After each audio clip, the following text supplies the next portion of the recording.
Good afternoon, everybody. Welcome to this webinar. My name's Bronwyn Edwards. I'm the CEO of Roses in the Ocean. Pleased to be with you this afternoon. Firstly, I'd like to take the time to acknowledge the traditional owners of the lands on which we're all meeting today and pay my respects to elders past, present and emerging. I'd also like to acknowledge people with a lived experience of suicide.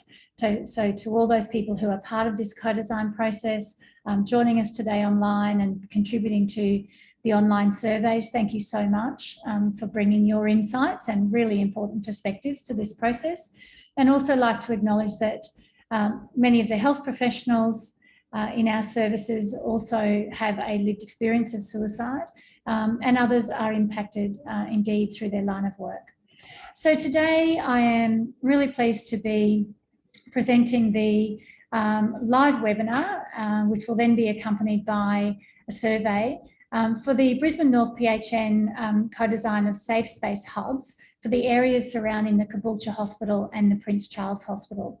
So I'm just going to share my screen with you now, and I'll take you through this final step of the co-design process.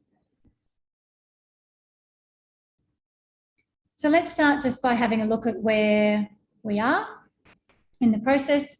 To recap, we've had small focus group sessions with people with lived experience, followed by a group session. In parallel to that, we had focus group sessions with our health professionals and other stakeholders, followed by a group session. That went into feedback loop number 1 with a webinar and survey. And then we have had combined sessions. We've run 2 combined sessions in the last week, and we are today doing feedback loop 2, specific to those 2 particular catchment areas that I mentioned before. So just to reorientate everybody to the guidance and principles that were provided by the Brisbane North PHN when we began this process. And just an overview of the whole project. So we know that the safe space hubs will operate outside of normal business hours, and that the PHN have been readily seeking your input through the co-design process with regards to days and times that the service should operate.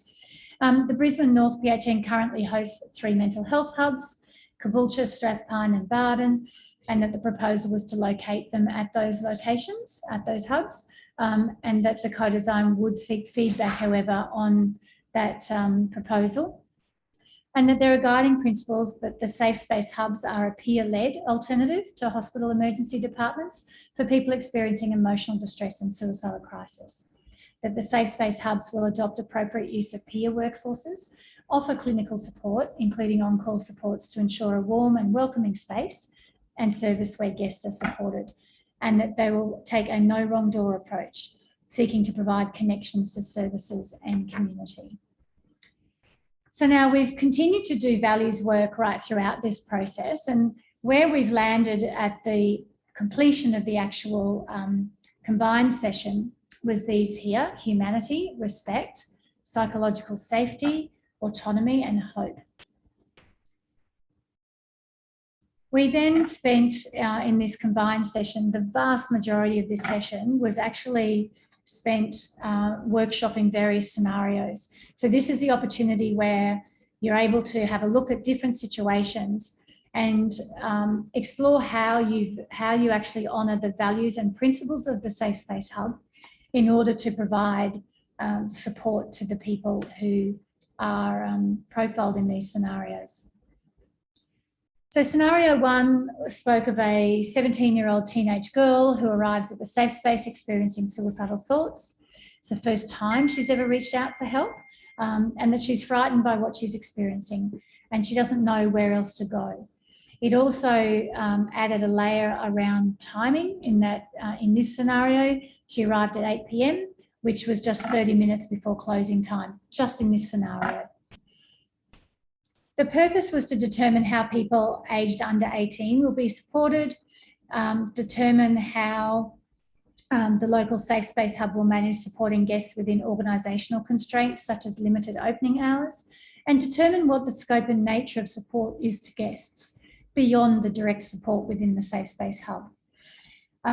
Prompts to the groups when they were discussing this was that given the no wrong door approach required by the PHN, how will the local safe space support young people who turn up seeking help? And given that the space won't be open for 24/7 at the stage, what processes could be developed to support guests seeking help near closing time? And what are some of the ways that the peer workers could provide support to guests outside of opening hours if needed? So this was what the information that came from these discussions. So everyone broke into small groups and then we all came back to discuss what everybody had thought of. So in terms of supporting young people in the Safe Space Hub, let them know they're welcome, let them know that they've done the right thing in coming in and normalise and validate seeking help. Build trust and rapport, create a safe space for them. Ask about parents or other trusted supports they may have. However, recognising that their natural supports might be exhausted. Peer match with a young peer worker, if possible. Recognise that young people may need more co-regulation and depending on their age, may be more impulsive or vulnerable. Offer them a cup of tea, a glass of water, options of where they'd like to sit, who would they like to talk to. Really being led by the guest, it's up to them how much they want to share. The Safe Space Hub should have a relationship with a social worker who can help with housing, transport, various needs. Ask if they've ever felt like this before and what's helped in the past. Offer specific resources for young people. Support might be more difficult depending on how young, but the age is no issue when they are old enough to advocate for themselves. Supporting guests near closing time. Acknowledge that a lot can be done in 30 minutes to help someone. Building rapport, de-escalating, listen to the guest, coming up with a plan for the next day. At closing time, the doors can close to new guests, but the peer worker shifts actually end an hour later so that they're always prepared for this type of scenario.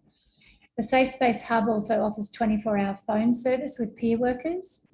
Develop a safety plan and a plan for the guests to come back to the Safe Space Hub tomorrow or when next open. Ask for permission to call after she leaves the Safe Space Hub. Give them information about resources they can access overnight. And the Safe Space Hub could have a relationship with the QAS, the Queensland Ambulance Service, and can offer access to a mental health clinician through the QAS. Scenario 2, Leanne walks into the Safe Space Hub. She knows the safe space well, having visited for a few weeks in a row. She had previously told a peer worker it's a place where she can relax for a while, knowing that she's safe from self-harming while she's there. Tonight, she appears to be intoxicated and is quite agitated that the peer worker who she now feels she can trust isn't available to talk with her. She's becoming quite loud and insistent, and another guest has indicated that it's making them feel uncomfortable. So the purpose of this scenario is to determine how the Safe Space Hub will work with guests who appear to be intoxicated, how it will work with guests whose distress may express itself as aggression, and to explore ways the peer workers will manage the competing needs of guests. A couple of additional prompts were around with the Safe Space Hub intending to follow a no wrong door principle and that there's no the exclusion criteria of traditional services. How will the Safe Space manage the issue of a potentially intoxicated guest? And the Safe Space Hub will provide trauma-informed, compassionate support to everyone who attends. How will the Safe Space support a guest whose distress presents as aggression while keeping other guests safe? So in responding to this scenario, with regards to supporting guests who may be intoxicated, firstly, ensure safety. Clarify if intoxication or something else. Avoid assumptions.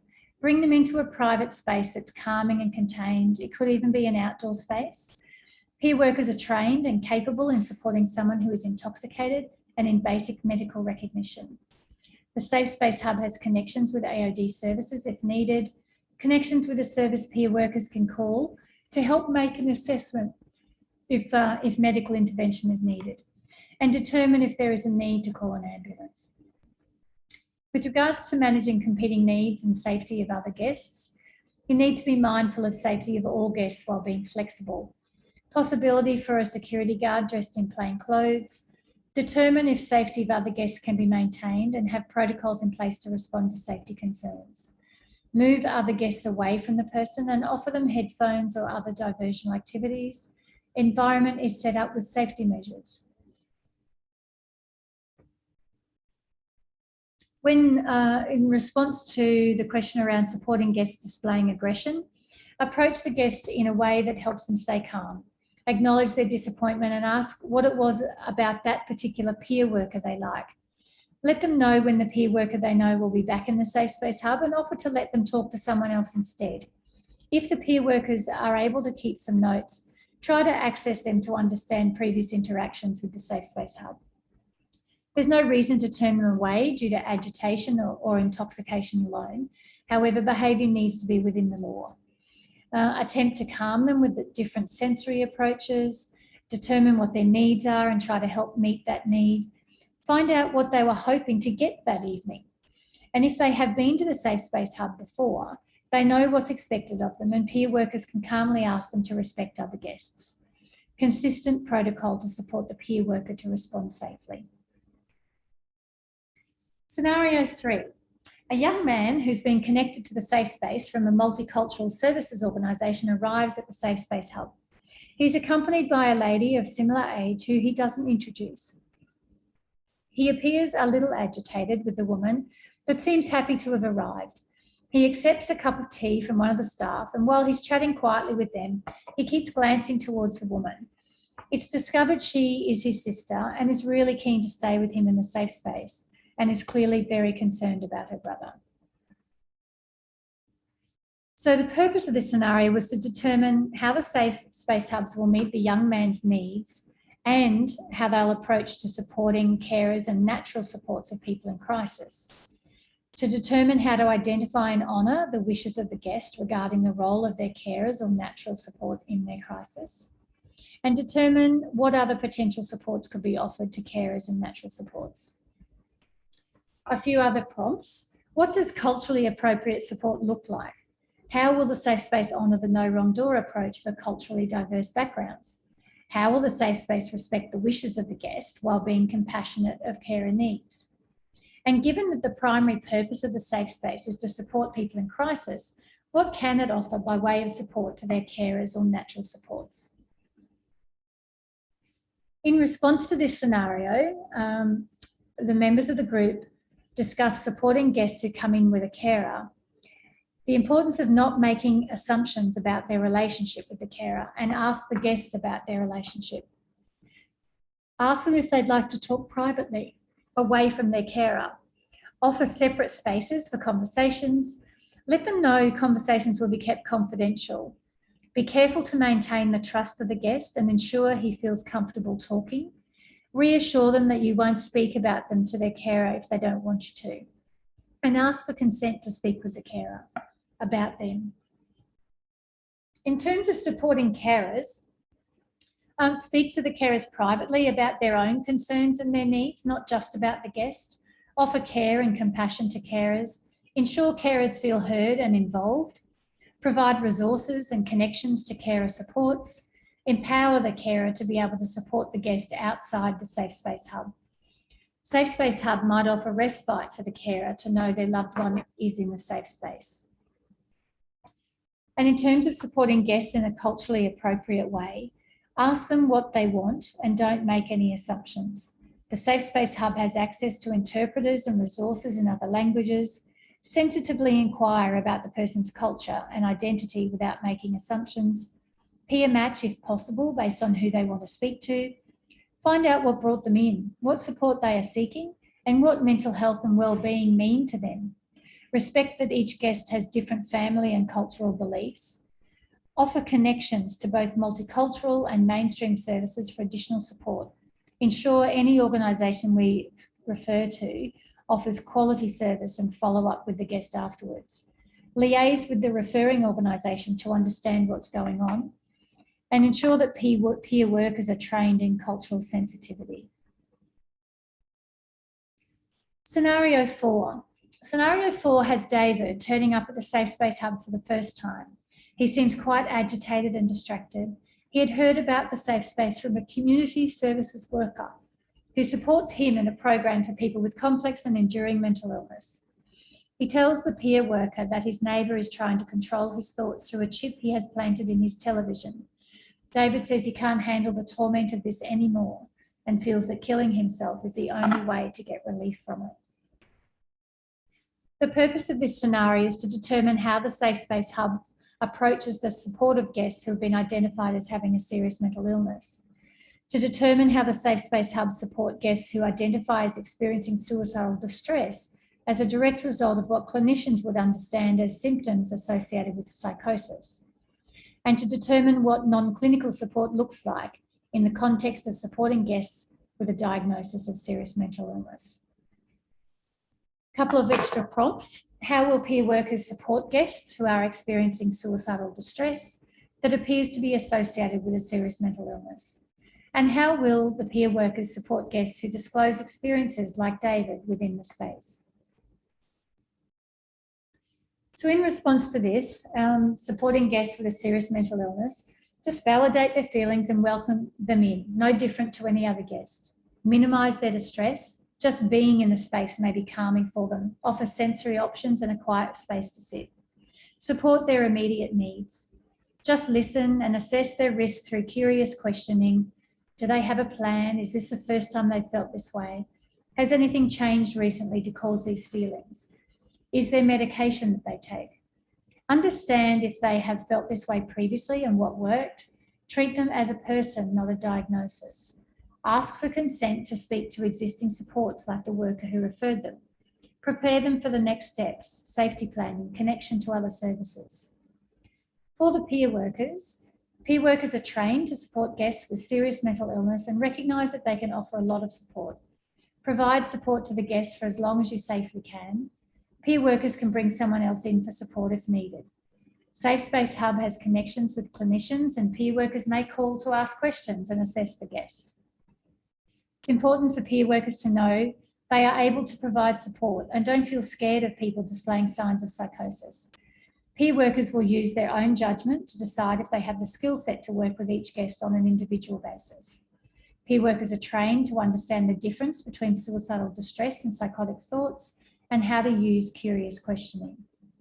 And peer workers use a team-based approach to supporting them, including clinician, mental health services, emergency department or QAS. So the final scenario spoke of Amanda, who's a 20-year-old woman with a history of past suicide attempts who comes to the safe space extremely distressed. She says that her life is not worth living, that she has tried everything to stop feeling this way. She tells the peer worker that she has been on dozens of different medications, tried therapy for childhood trauma, done everything the psychologist told her. Nothing ever works, she says, and she's run out of options. When the worker asks if she has plans to kill herself, she tells them that she has the means and is just waiting for her mum and dad to leave her alone. Her history of previous attempts is known to one of the safe space peer workers who had previously supported her in ED. The purpose of this scenario is to determine how the local safe space will respond to guests who are characterised as at imminent risk of suicide. To determine how peer workers will support guests who are highly suicidal to ensure their safety, and determine what peer workers will need in order to support guests who are highly suicidal. The prompts for this scenario: how will the local safe space support guests at imminent risk? How will peer workers ensure the safety of guests at high risk in a way that aligns with peer work values and principles and the locally identified safe space values and principles? And what are some of the ways peer workers can be supported to provide safe and effective support to guests at high risk of suicide? So in terms of the responses from participants regarding supporting guests at imminent risk, acknowledge they did the right thing coming in for help. Provide a warm space to just come and sit and talk free from judgment. Treat them with dignity and respect, the same as everyone. Establish the human connection first and don't try to solve their problems. Let them talk and just listen. Respect how they are feeling then and there. Try to connect with the peer worker that knows them to see if they can provide any support. Tell them the Safe Space Hub is something new they are trying. Help them find hope. Ask about parents, friends, pets, interests to understand where they may have things to feel hopeful about and who else might be a support. and identify tangible things you can relate to that are important to them to help maintain hope. Understand what's going on for them and how to support them to get to a place where they no longer feel this way. Once they're feeling calmer, work with them to make a safety plan and follow up. Find out what the means are and reduce access if possible. Acknowledge the history of attempts and determine if something in particular is causing this particular distress. Determine if home is safe for them and if they need somewhere else to stay. For peer workers, remain calm and not reactive. Peer workers can determine who the best peer worker is to talk to her. The Safe Space Hub has a relationship with QAS, and peer worker can request an ambulance with mental health care if needed. Peer workers are trained in duty of care and assist training. All right, so then we had a little, spent some more time on looking at some draft principles. So what we did was for each of the scenarios, after each individual scenario had been discussed and explored, we then asked participants, was there any principle that's sort of falling out of those conversations? And from those, we were then able to wordsmith these on the day, but then also a bit more since then, bringing like with like and what have you. So the draft principles that have been identified through these scenarios, we engage a strengths-based and person-centred approach, acknowledging the guest is the expert in their life. We have strong connections with community services. We provide a no wrong door approach while ensuring respect and safety for all guests and staff. We have a diverse group of peer workers to offer guests a choice in who they speak with. We don't make assumptions and use a curious and unbiased approach towards every guest. We treat everyone as individuals and provide equity. We take a trauma-informed and culturally sensitive approach. We recognise our duty of care and have well-trained and highly skilled peer workers. We then, towards the very end of the day, we just wanted people to cast their minds now to branding and communications, just to get some initial thoughts to assist the service providers of these safe space hubs. So in terms of a logo, people have said that they'd like the Safe Space Hub to have its own logo. Colours could include green, yellow, blue, or muted natural colours. The logo needs to feel tranquil, warm, and welcoming. It needs to be simple, clear, and recognisable, and it looks like a road to hope. In terms of branding of uniforms within the safe space, peer workers either wear a single colour branded shirt or plain clothes with a name badge. And guests are able to identify peer workers easily. So whatever is chosen, they just want it to be really easy for guests to identify who the peer workers are. We then asked everyone just to come up with a non-negotiable, something that was absolutely a must-have for their safe space hub. And this is what we came up with, that it's open after hours, that lived experience peer support workers and volunteers who are adequately trained and supported, emotional safety for guests, carers, families and workers, well-established stepped care connections with other services for timely response, clinical housing, psychosocial supports, etc., and follow-up. That there are protocols for escalation pathways, and that the hub is physically independent of any other organisation, be that a hospital or a mental health hub. Now, the next steps, this is the final feedback loop survey. It will be, the link will be sent out to everybody today, and it will be open until the 17th of October. So please, as always, we ask that you yourselves, actually whoever's watching this webinar today live or the recorded version, please go into that survey and make sure that you answer questions. You can add anything else if you've been involved in the process so far, or if you're just entering the process now or you've been taking part through the surveys. Please, we really do want your input. We had a fantastic response to the last survey, so we hope we see that again. Just means that everyone, as many people as possible, can contribute to the process and help inform the final service model design. All right, so that's it from me. There don't seem to be any questions at this point in time, so thank you so much for joining us, and we look forward to seeing your survey responses. Have a good afternoon.